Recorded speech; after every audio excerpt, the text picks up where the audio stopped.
story, the ongoing Libyan situation. Of course, we have had the contact group meeting here in Doha in Qatar. Let's go down to James Bays, who's been covering this event for us. And James, interesting talking to Sue Turton, who was saying that it's gone down pretty well in Benghazi because people there feel that at last the whole of the international community is engaging this transitional council.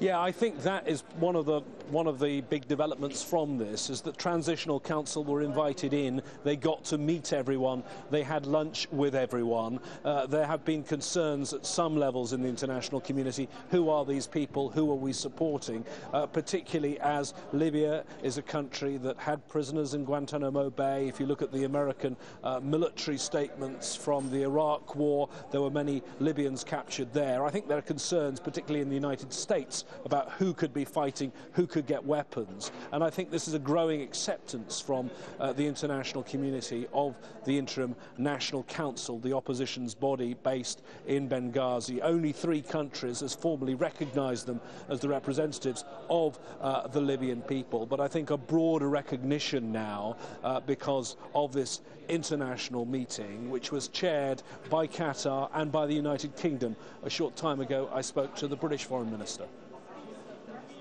Now, that money is meant to be used to keep services going in the opposition-held areas of Libya. It's obviously very difficult for them. They've not inherited any of the government financial resources, but people need basic services to be kept going. And the Interim National Council have explained that they have a big running budget deficit. So it is to enable donations to be made into a fund that can then be used for those services with complete transparency.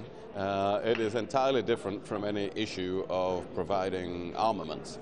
And what's your view on providing armaments? Well, the United Kingdom has chosen to provide non-lethal equipment. Our view is that the UN resolutions do permit the supply of arms in limited circumstances for the protection of civilians.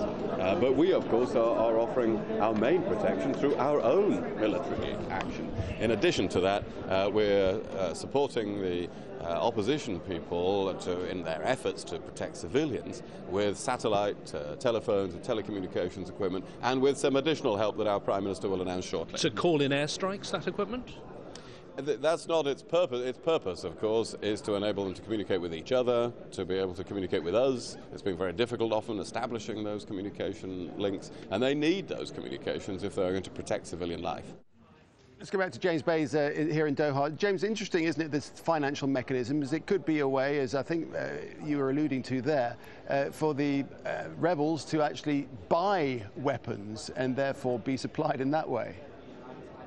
Yes, and I think that's the concern of some of the nations that were here. The Germans and the German Foreign Minister, when I spoke to him earlier, said yes, it's something to investigate, but one of the things that needs to be investigated is whether this financial mechanism is actually legal. And I think behind the scenes many of the concerns were that you're effectively arming the opposition by giving them cash if they can use that cash to buy weapons. Well, it was clear from Mr. Haig there that he says that in this mechanism there will be restrictions to make sure that they can only use this for basic services, humanitarian services, paying wages, not for buying any armaments. And meanwhile, time goes on, the fighting goes on, this tug of war backwards and forwards in Libya goes on the ground, and the next meeting taking place in Italy.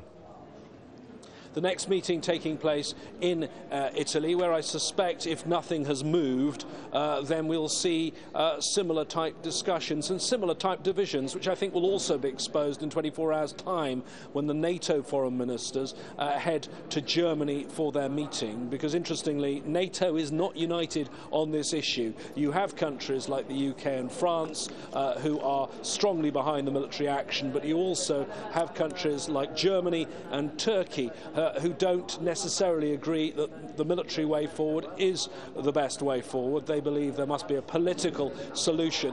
One aspect on the political solution, of course, and the political efforts is the presence of Moussa Koussa, who was Gaddafi's former foreign minister until he defected. He came here to Doha.